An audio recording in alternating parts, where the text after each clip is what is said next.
President Trump telling Politico that mail-in voting could put his re-election at risk. The president said, quote, "My biggest risk is that we don't win lawsuits. We have many lawsuits going all over. And if we don't win those lawsuits, I think it puts the election at risk." The Trump administration and Republicans have lawsuits in 16 states trying to stop these changes. The president's concerns over mail-in voting come as the New York Times reports that New York City's Board of Elections has been overwhelmed by absentee ballot requests, and 29,000 city residents still don't have a ballot for Tuesday's primary.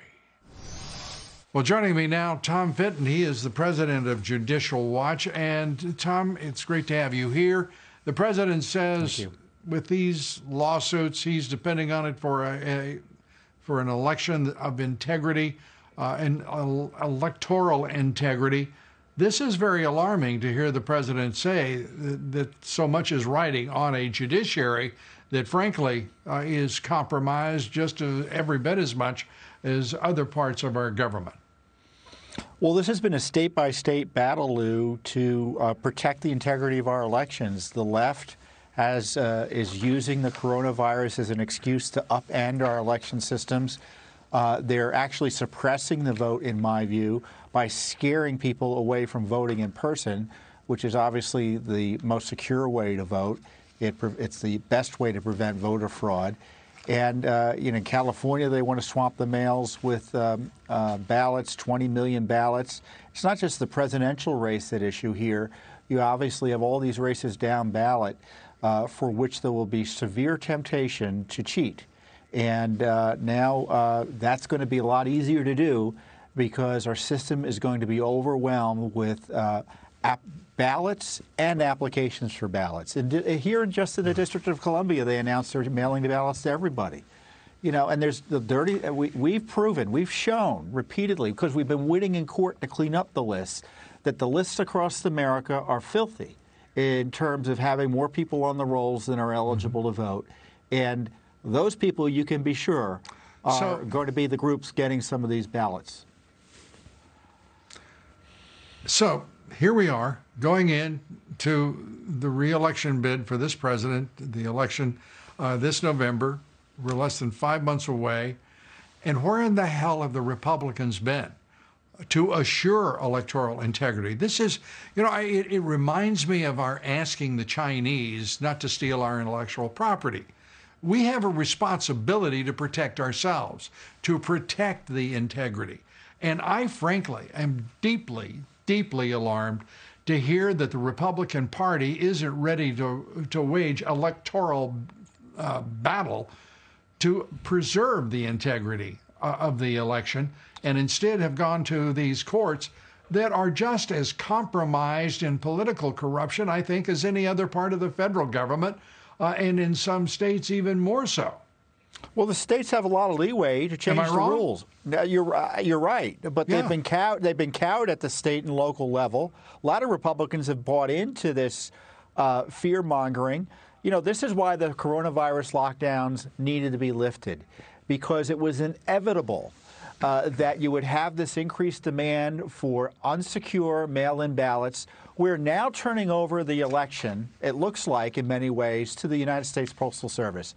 I tell you, Lou, Election Day is going to be chaotic, much more so than usual. We may not know who won for weeks. It may go to the House in terms of having electoral votes cast aside potentially because of the gamesmanship going on now.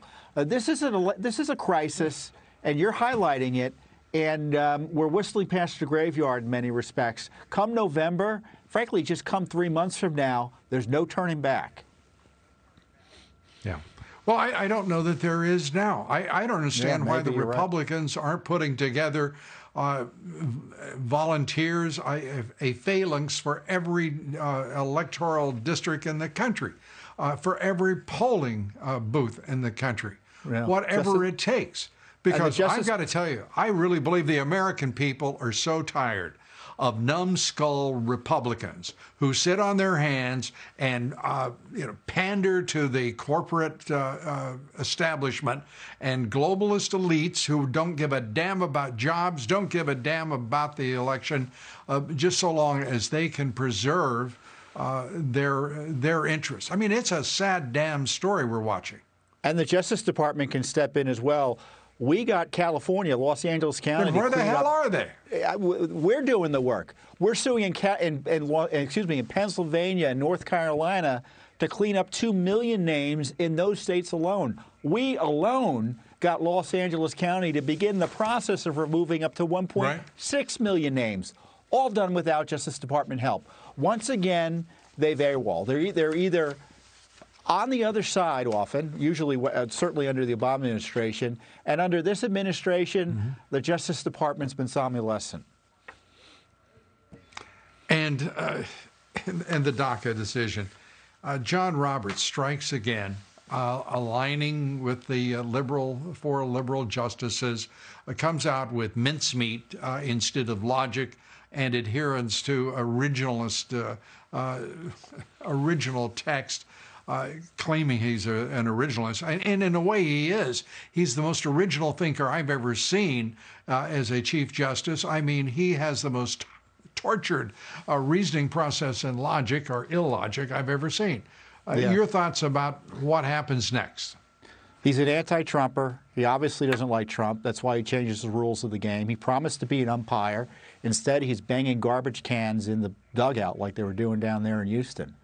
And you had the Justice Department, the Trump administration, trying to enforce a Supreme Court decision that put DACA on basically on virtually zero legal footing in terms of being solid. And they were trying to enforce the law. And now the Supreme Court's telling the president he can't enforce the law that the Supreme Court put forward in terms of knocking back the Obama amnesty scheme.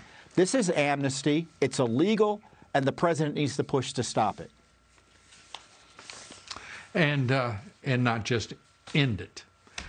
Tom Fitton, good to have you with us. Appreciate it.